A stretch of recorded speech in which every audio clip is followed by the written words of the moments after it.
Salve, salve, guerreiros e guerreiras, quem está falando é o professor Zeca, do Matemática Concurso. E vamos dar continuidade ao nosso curso de raciocínio lógico para concurso público.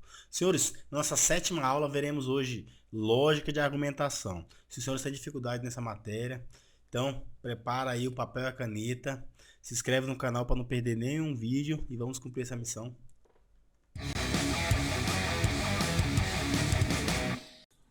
Salve, salve, guerreiros! Vamos iniciar nossa sétima aula de raciocínio lógico. Na aula de hoje veremos lógica de argumentação. Senhores, essa é uma matéria muito importante e uma matéria extensa. Em vista disso, tive que dividir a aula em duas etapas, né? A primeira parte veremos o conceito, alguns exemplos de lógica de argumentação e lógica de argumentação com diagramas. E na segunda aula veremos lógica de argumentação com proposições. Então, vamos nessa. Conceito de lógica de argumentação. O que é um argumento? Na lógica, um argumento é um conjunto de uma ou mais sentenças declarativas, também conhecida como proposições, ou ainda premissas, acompanhada de uma frase declarativa conhecida como conclusão. Ou seja, ele fala que um argumento é composto por premissas mais conclusão. Tranquilo? A estrutura da lógica de argumentação. Premissas. Teremos pelo menos uma premissa, ou seja, se é pelo menos uma, pode ter várias premissas. Premissas.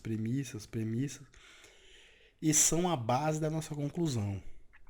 E conclusão, teremos apenas uma, ou seja, vamos dividir o nosso argumento em duas partes. A primeira parte são as premissas, e ela é a base da nossa conclusão. É com ela que faremos a análise para chegar a um veredito, se o argumento é um argumento válido ou um argumento inválido. E na lógica de argumentação há apenas uma conclusão. Isso é muito importante, senhores. É apenas uma conclusão, ou seja, pode existir uma premissa ou várias premissas, mas a conclusão é apenas uma. Verdades na lógica de argumentação. Essa é outra parte muito importante, senhores. Existem duas verdades no campo da lógica. Só que a verdade material é a verdade que conhecemos do mundo real. Vamos colocar aqui. Mundo real. Essa verdade do mundo real, temos que esquecer dela por um momento, senhores. Porque aqui vai ser usado para analisar a estrutura, grave bem, a estrutura da lógica de argumentação é a verdade formal, ou seja, é a verdade escrita. Os senhores vão analisar apenas a estrutura.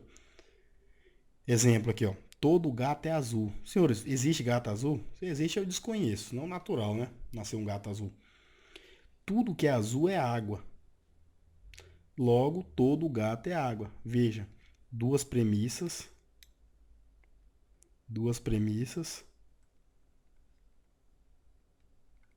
e uma conclusão.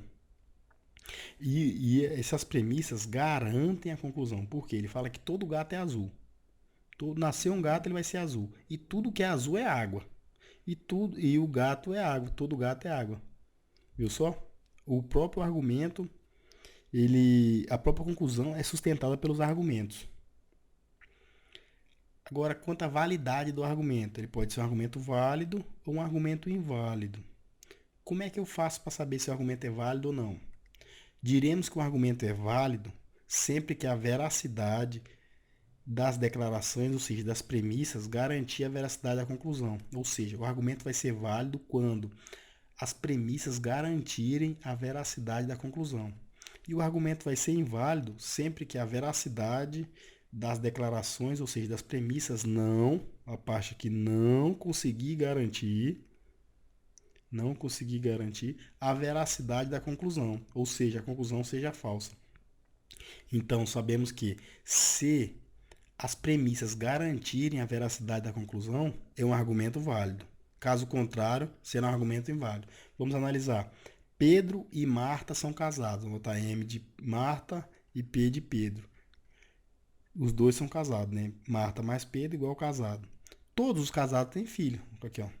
Casados mais filhos, né? Todos os casados têm filho.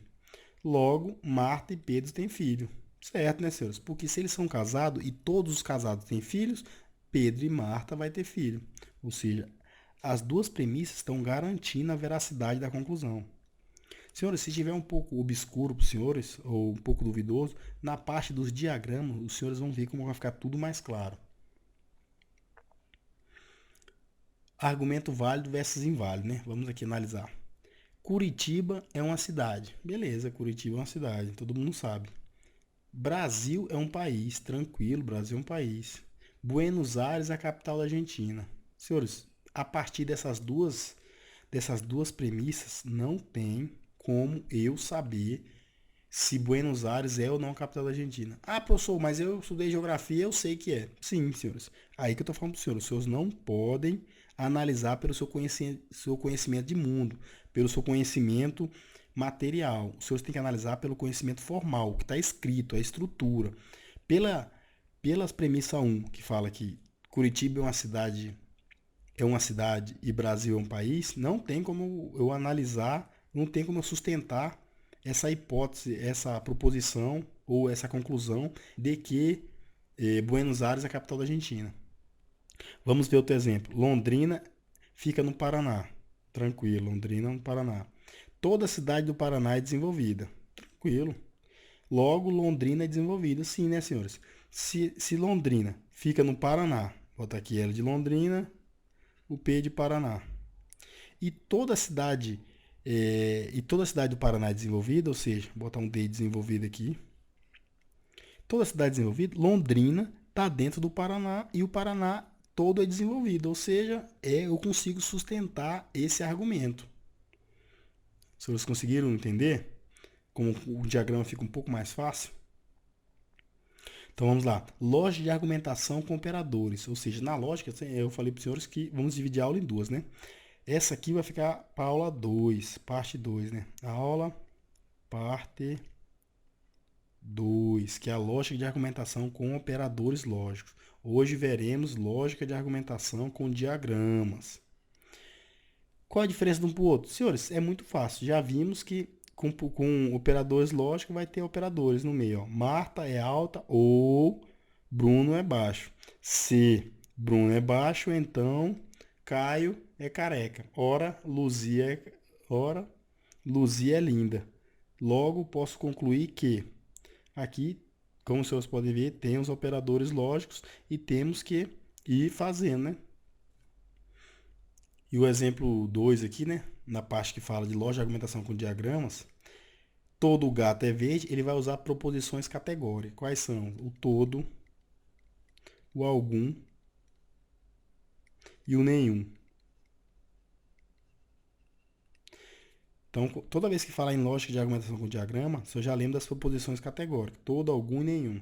E quando falar dos operadores lógicos, vimos lá que é o disjunção exclusiva, condicional e o bicondicional, correto?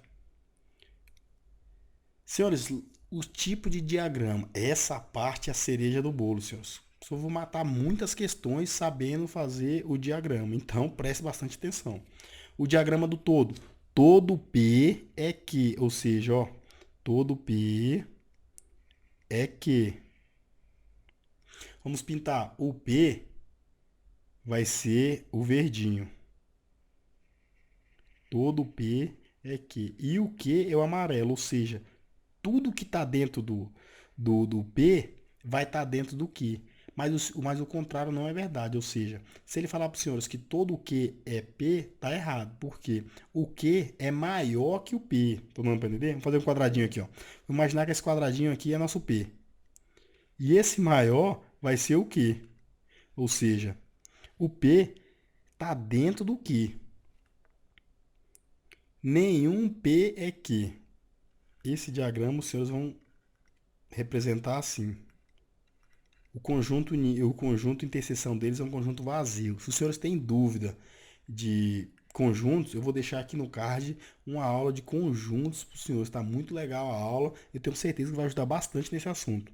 Então, nenhum P é Q. Esse só consegue falar que nenhum P é Q, ou seja, não há interseção entre os dois. Algum P é Q.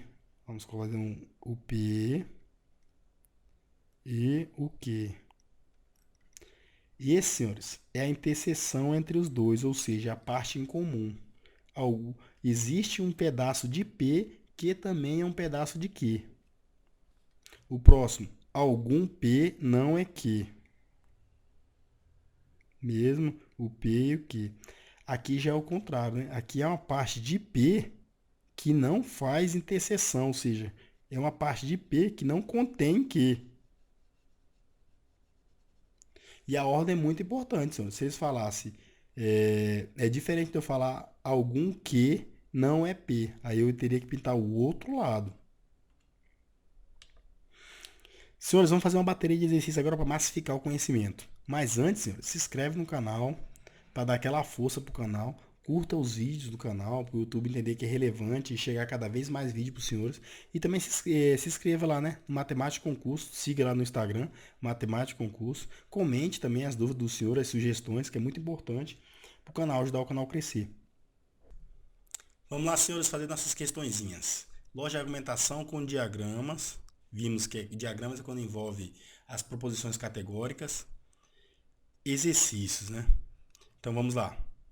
Marta e Pedro são casados. Se o senhor tinha alguma dúvida quanto à veracidade dos argumentos nos exemplos anteriores, os senhores vão sanar agora, através dos diagramas.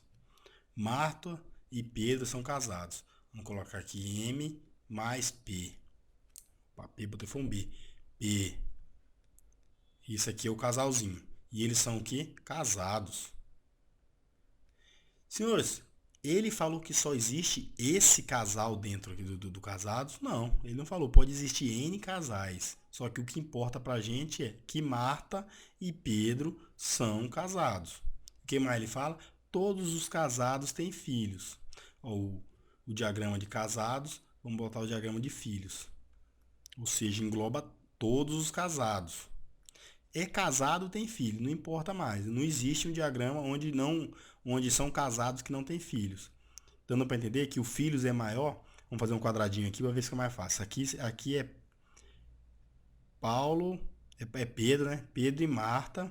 Aí um quadradinho maior envolvendo os casados e um quadradinho maior ainda envolvendo os filhos. Ou seja, quem for casado vai ter filho, porque está dentro de filho. E Pedro e com Marta são casados, correto? Eles estão dentro do casado e todos os casados têm filho.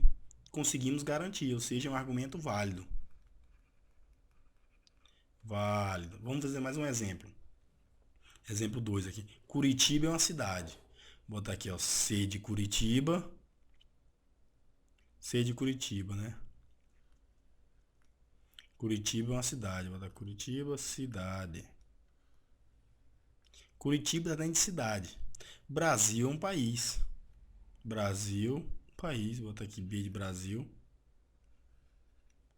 Buenos Aires é uma capital da Argentina. Senhores, sem nexo. Não tem nem como a gente colocar isso no diagrama. Eles não têm interseção nenhuma entre um e o outro. Não tem como eu alegar a veracidade dos argumentos, da conclusão, através desses argumentos. Estou entendendo que não tem como eu colocar no diagrama. Não faz nexo entre um e o outro. Nem Buenos Aires, a capital da Argentina. Não tem nem como colocar isso no diagrama aqui para falar para os senhores, para representar. Londrina fica no Paraná. Aqui, L de Londrina e o P de Paraná. Vocês estão conseguindo entender que Londrina fica dentro do Paraná? Tranquilo?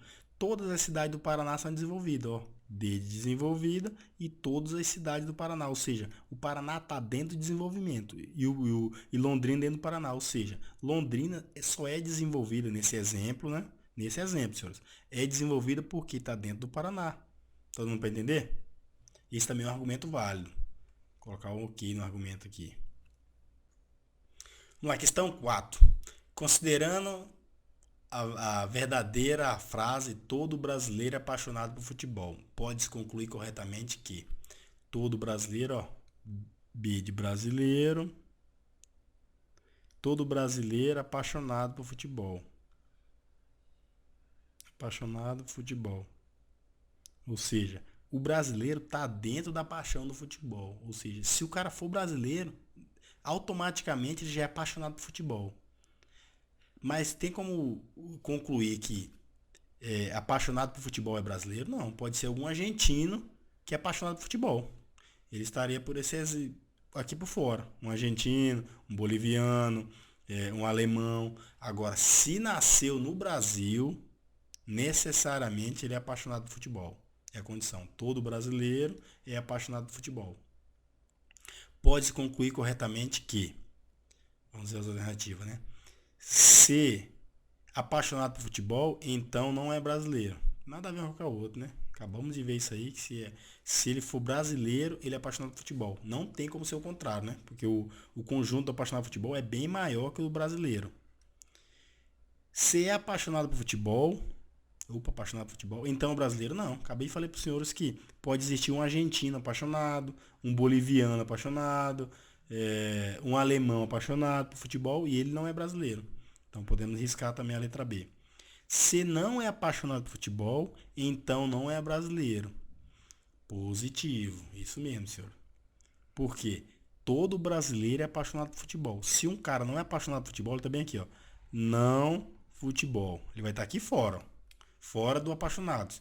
Se ele tá fora do apaixonados, não tem como ele tá dentro do brasileiro aqui, né, senhores? É até lógico, no diagrama fica claro isso. Então, se não é apaixonado por futebol, ele já não atende essa primeira situação aqui e já pode cortar fora ele que ele não vai ser brasileiro. Então não é brasileiro. Nossa alternativa é a letra C. Vamos continuar. Se não é apaixonado por futebol, beleza, não é apaixonado por futebol aqui. Então é brasileiro? Não, né? Não tem nada a ver. Se não é apaixonado por futebol, ele pode ser. é, Ele é brasileiro, não? Ao contrário, né? Se ele não é apaixonado por futebol, ele não é brasileiro. Que nem a gente vimos aqui na alternativa C. Pode riscar a D também. Se não é brasileiro, ele não é brasileiro, ele pode ser qualquer coisa. Então, não é apaixonado por futebol. Nada a ver, né, senhores? Se ele não é brasileiro, ele pode ser apaixonado também, como ele não pode ser apaixonado. Aí depende dele, né? O que podemos concluir é, se ele for brasileiro, ele é apaixonado por futebol. Pronto. Se ele não é apaixonado por futebol, não tem como ele ser brasileiro. Ponto. Só isso que pode concluir. O que podemos concluir? Vamos lá. Isso aqui é quase uma revisão. Alguns médicos são físicos. Vamos ver como é que é o diagrama do alguns. Alguns é a interseção, senhores, ó, entre P e Q. Alguns M de médicos, vamos colocar aqui, e F de físicos. Então, ou seja, vai ser essa interseção aqui. Alguns médicos são físicos. O cara é médico e físico ao mesmo tempo. Aí fala, e que nenhum jogador é físico. Vamos colocar aqui, J de jogador. Senhores, ele falou que nenhum jogador é médico? Não, ele só falou que nenhum jogador é físico, ou seja, o conjunto dos jogadores e o conjunto dos físicos não vai ter relação entre um e o outro. Só que ele não deixou claro que o impedimento entre jogador e médico, ou seja, o médico ele pode ser médico e físico, médico mais físico. Pode ser. Ele pode ser, o médico pode ser médico e jogador. Porque ele não deixou claro aqui o impedimento dizendo os médicos não são físicos ou nenhum físico é médico. Então o médico pode ser médico mais jogador. Tranquilo? O físico, o que o físico pode ser? O físico pode ser físico mais médico. O que ele pode ser também? O físico pode ser só físico, assim como o médico, né? Não, o médico não pode ser. Tem uns que pode ser só médico aqui do meio, né? Tô fazendo confusão, mas pode sim. O médico pode ser só médico. Se for aqui no meio e não tiver interseção com ninguém, ele é apenas médico. E vamos lá, o jogador. O que o jogador pode ser? O jogador, senhores, eles não falou o que o jogador é. Mas o jogador pode ser jogador e físico? Não. Ele falou aqui, ó, nenhum jogador é físico. Ou seja, entre jogador e físico, ele não pode existir. É a única coisa que a gente pode concluir com certeza, que jogador mais físico é impossível. Pode existir jogador em médico? Pode. Ele não deixou impedimento nenhum entre eles. Pode existir só jogador? Pode. Ele não deixou nenhum impedimento.